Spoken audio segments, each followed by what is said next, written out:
FTX and Sam Bankman-Fried is really a microcosm of the American story for the past 45 years. He took a fraudulent token, the FTT, and he used it as collateral to spin up layer after layer after layer of cross-collateralized, recollateralized, rehypothecated layer cake of holographic proportions of nonsense, and then it collapsed.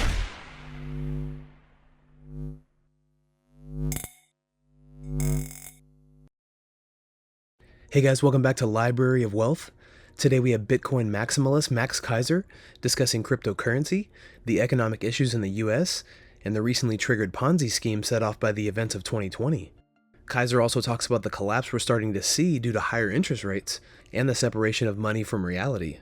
He believes that the more money that's printed, along with the government's quantitative easing, has resulted in complete malinvestment, an increase in wealth and income gap, and massive inflation. Keiser argues that while Americans may have benefited initially from the money printing, the rest of the world did not. Let's get right to the latest interview with Max Keiser as he gives his perspective on Bitcoin and what we can expect from the Fed and the crypto market in 2023. Before we dive in, don't forget to hit the like button and subscribe to the channel if you enjoy the content we do here. Let's get right into the video. It is the end game of a Ponzi scheme. So the COVID lockdown triggered a massive layer on top of the Ponzi scheme. You know, the Ponzi scheme works because you have to keep printing more money to pay off the investors who were early in the Ponzi scheme. Yes. And so when you hit the COVID crisis and there was a slowdown in international trade and you had a potential slowdown in the economy, that would have triggered a collapse of the Ponzi scheme. You remember Bernie Madoff's Ponzi scheme collapsed because in 2008 there was a massive drawdown in the stock market, and it revealed the fact that he was a Ponzi operator. He was a fraudster that had been going on for a long, long time. So in the COVID crisis, there was a drawdown, there was a slowdown, which was revealing like the tide going out. So to respond to that, they had to engage in such a massive quantitative easing, like money printing bacchanalia of multi-trillion dollar, that you had that money supply 40%, money supply increased 40% in a year, right? I think that's the most shocking increase ever, probably in history of any country ever, in the sheer numbers of it. And the results are complete malinvestment, complete kind of wealth and income gap, because it wasn't distributed in any way that was in any that as Bukele points out, you know, there's plenty of money if you don't steal. When they did that massive bailout during the COVID, there was a massive fraud, massive stealing. The PPP loan program was a massive fraudulent program. And you and I were watching all this unfold. And yes, it resulted in, now we have this incipient inflation problem, and it's just rolling on top of each other. Non-self. Well, it certainly was the first time. It wasn't quantitative easing what they engaged in during the COVID thing. It was actual money printing. So quantitative easing is just like, yeah, it's money printing, but not actually. It's you know, accounting trickery. Yeah, I said it was quantitative easing, like, you know, it's like it had. You're right. It's actual from the Treasury printing money. Right? Yeah. So that hadn't been done in our right. That hadn't been done since, say, World War II. Right. So that's something that's new, and I have to say the people loved it. Yes, they did. So Americans loved it. Obviously, I don't think the rest of the world loved it because you know, the further in the Cantillon effect, the further you are away from that money printer, of course, the worse the impact is for you in terms of inflation. So yeah, the people loved it. And you and I, you know, again, we were not given any of the money. So we sat there like sober looking at this thing going, this is like a con. It's their own supply of money. Like, yeah. They're printing it and they're like, yeah, we're rich. And you're like, no, that's your supply, man. You're supposed to actually send that overseas and like have trade and commerce. Like, that's not the way it's supposed to work. Keiser explains that for 20 to 40 years, all institutions in the United States were reconstituted into a product and were bought and sold on Wall Street. According to Max, it was based on cheaper interest rates and the ability to extend the maturity on the bond market. However, after 40 years of this, interest rates started to go higher and the fraud collapsed. So Yeah. that switch was done kind of starting in the 80s, with Reagan and deregulation, and the introduction of derivatives and listed derivatives. We've talked about this before, so let me just go down this rabbit hole once again.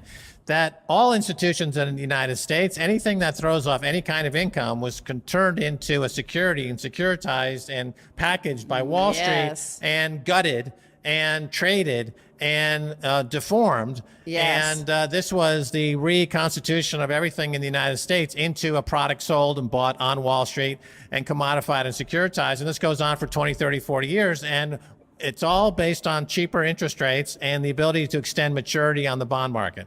So what happens now is that after 40 years of this, interest rates started going higher, as they would do in a cycle, because it's all very cyclical.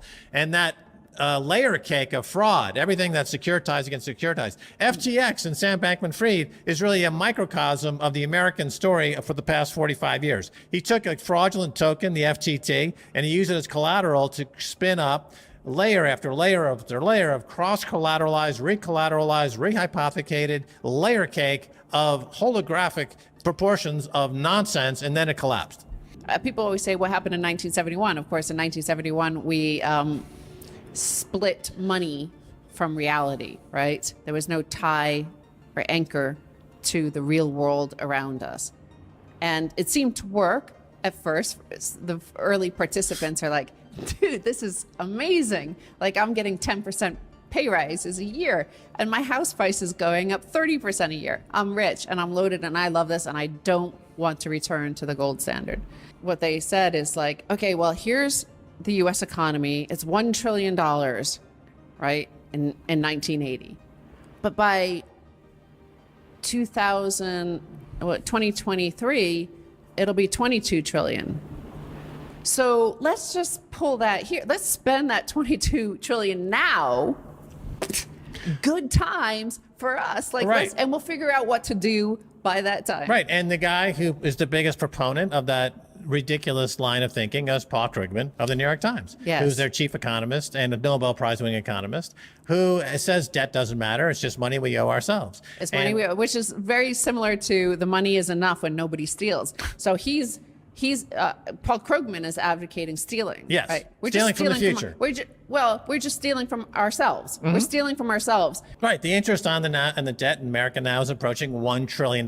Just the interest. When I started on Wall Street, I believe the entire debt of the country was like $1 trillion. Yeah. Now here we are 45 years later, and the interest on that debt is $1 trillion. And so the millennials and the Gen Z and the up and coming generations are experiencing complete future shock that the inflation is real because of all that money printing and borrowing.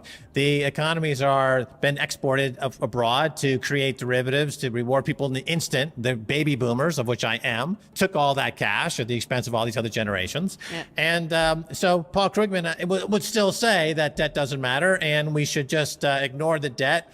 And of course, they're going to be like, let's go into debt by $5 or $10 or $20 trillion more to do infrastructure. And of course, get that interest payment on the debt to $2 or $3 trillion. And that's called currency collapse. And that's where we're at in the cycle. Keiser suggests that other factors contributed to the collapse, such as the separation of money from reality in 1971. This formula allowed for separate risk and reward, creating a world of reward-only thinking. Keiser also argues that the current interest on the debt in America is now approaching $1 trillion, causing future shock for millennials, Gen Z, and upcoming generations. He highlights the challenges faced by younger generations due to the economic challenges we're currently seeing, and this unsustainability will require significant changes. What do you think about Max Keiser's take on the crumbling of our financial infrastructure, and do you believe that Bitcoin is a viable option for most countries' reserve currency? Comment down below. Thanks so much for watching. Don't forget to like and subscribe. This is Library of Wealth.